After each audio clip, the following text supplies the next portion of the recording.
Hello friends, and it's Funky Play Brothers, and please remember to subscribe to our YouTube. And today I'm reading Tales from the Plex, number 8, B7-2, the first 12 pages by Scott Cawthon, Adrian Wagger, and Kelly Parra. Five Nights at Freddy's Tales from the Plex, book 8.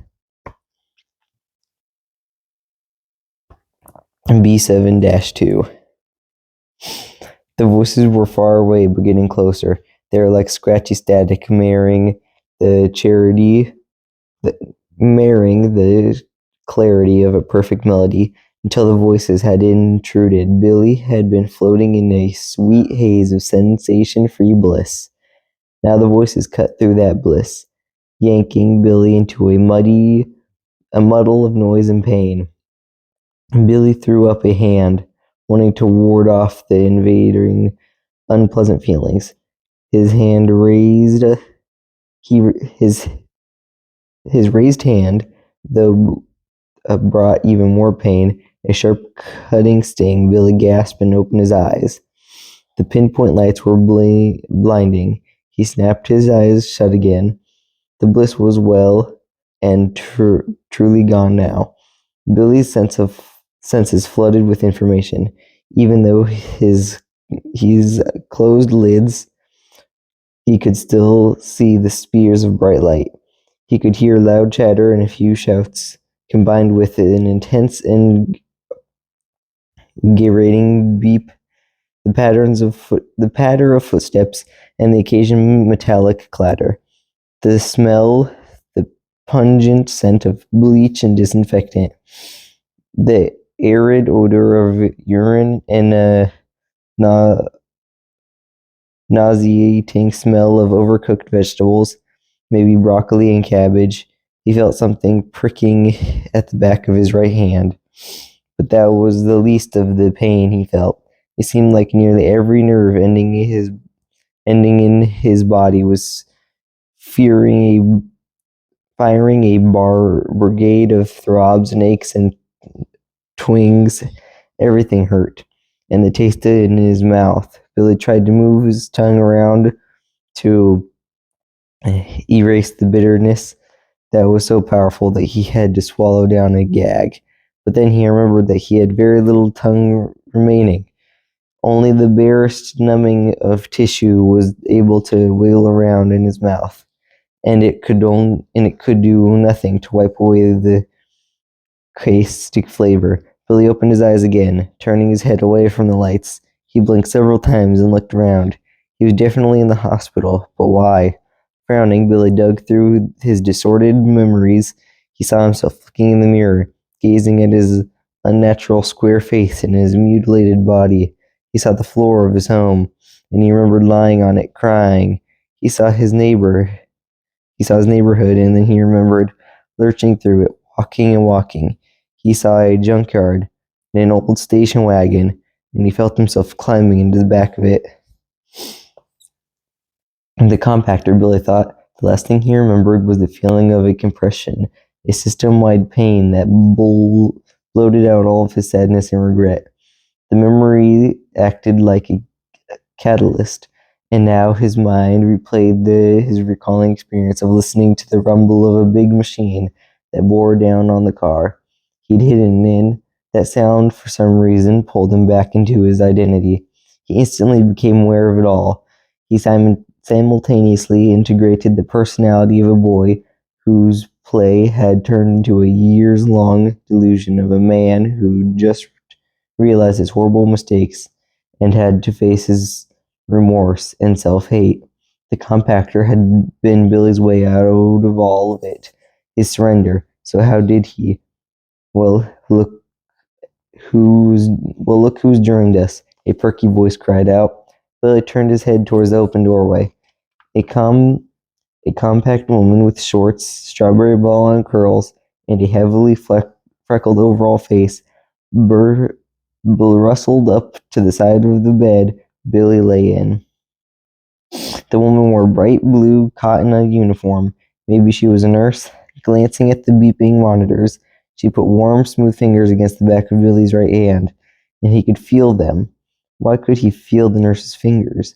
As quickly as Billy had cycled through the mind pictures that reminded him of the last thing he remembered before being in his room. Billy's brain flooded him with the answers of his life. Instantly, Billy knew that he had prosthetic limbs. He knew he did. And although the limbs often seemed real to him, he wasn't able to feel anything with them. Billy lifted his head so he could get a better view of his right arm. He groaned involuntarily when a sudden dizziness and a knife-like pain made it clear that his head protested this sudden movement. "Careful there," the nurse said. "You've been through a lot, and you've been unconscious for a long time. You're going to feel discomfort and disorientation." Billy looked around, hoping to see the computer he'd used to communicate with after he'd had his tongue removed. There was no computer. He'd have to try to talk. He opened his mouth, but the words he wanted to say wouldn't come out. "Here," the nurse said. "Your mouth has to be super dry." She reached over to a nightstand that Billy hadn't noticed when he looked around. Billy focused on the gray metal stand now, and he saw it held a mustard yellow plastic pitcher and a couple of small paper cups. One of the cups held water and a little sponge on a stick. The nurse removed the sponge, pulled a straw from her pocket, and put the straw in the cup. She held the straw to Billy's mouth. "Go slow," she warned. Billy attentively raised his head. This time the room didn't spin as much. The pain wasn't as intense. He used his lips to suck the water through the straw. As he did, he glanced at the white name tag pinned to the nurse's uniform. Her name was Gloria. When Gloria pulled the straw away from Billy and set the cup back on the nightstand, he said, "Thank you, Gloria." Or at least that's what he tried to say. What came out was actually more like Ink-oo or Uria, and the K was off. It wasn't crisp and clear. It sounded like something stuck in Billy's throat. "Not bad," Gloria said brightly. Without a full tongue, you're going to have trouble with a lot of letters. But don't worry, we'll get you set up with a speech therapist. That'll help you out." Billy nodded. But he didn't care about that. He had so many questions he wanted answered now. "How?" he asked. What he really wanted to get out was, how did I survive being crushed in the car? That was too many words. "I'm going to call for Dr. Herrera," Gloria said. She's been in charge of your surgeries and has overseen your recovery. She'll explain everything. You'll like her. She's super nice." Gloria leaned over and checked the line that connected the back of Billy's right hand. "Looking good," she said. "But if the line starts to bug you or you need anything else, just press this." She pointed at a button on a small remote control that dangled from a thick white cord over the railing on the right side of Billy's bed. Billy stretched out his fingers to make sure he could reach the button. He was in awe that his fingers were still there. Gloria walked around the bed and adjusted his covers. Then she patted his leg first. Billy widened his eyes in surprise. He could feel that. He could feel that too. How was that possible? "Just hang tight," Gloria said. "Dr. Herrera will be in here in a jiff." A jiff turned into about a half hour. Billy was able to note the time because he could see a big black numbered clock on the wall above the nursing station outside his room. It was 1:42 p.m. obviously, because the sun was out. When Gloria left the room, and it was 2:14 when Dr. Herrera walked in. Even wearing a baggy white lab coat over the same blue cotton uniform that Gloria wore, Dr. Herrera looked more like a Hollywood star than a doctor. Dark-skinned and black-haired, the 30-something tall, slender woman had large, deep-set, heavily lashed brown eyes, sculpted cheekbones, a strong jaw, and a full mouth with even white teeth. Obviously adept with makeup. Dr. Herrera had ascended all her natural beauty features perfectly. Billy thought that her smoky eyeshadow and red lipstick made her look like she was ready for a photo shoot. He had never met a woman as stunning as Dr. Herrera. He'd only seen women like her in pictures or on TV. Billy, Dr. Herrera said with a smile as he approached his bed, "It's wonderful to see you awake and alert." Dr. Herrera's deep, even voice was as warm as her eyes. Her eyes were. Billy, however, found himself tensing when she stepped up next to the bed, pulled a stethoscope from her pocket, and put it to her ears. When she bent over him and pulled down the neck of the baby blue thin cotton hospital gown he wore, he held his breath. He suddenly was aware that the gown only covered the front of him. He felt exposed and vulnerable, and he flinched. As Dr. Heria placed the hard, cold end of the stethoscope against his bare chest, in spite of the way Dr. Heria seemed nice, her white coat and her stethoscope and her title doctor immediately brought up memories of Doc, the grizzled old guy who'd turned Billy into the monster he discovered himself to be. Hours before he'd made his way into the junkyard, Billy knew that Doc had only done what Billy had asked him to do. But that didn't mitigate Billy's association of Doc. With all the pain he'd gone through, Billy hated the idea of another doctor looming over him. He didn't want to be in a doctor's control. "Your heart sounds good," Dr. Heria said. Billy exhaled in relief when Dr. Heria stepped away from his bed.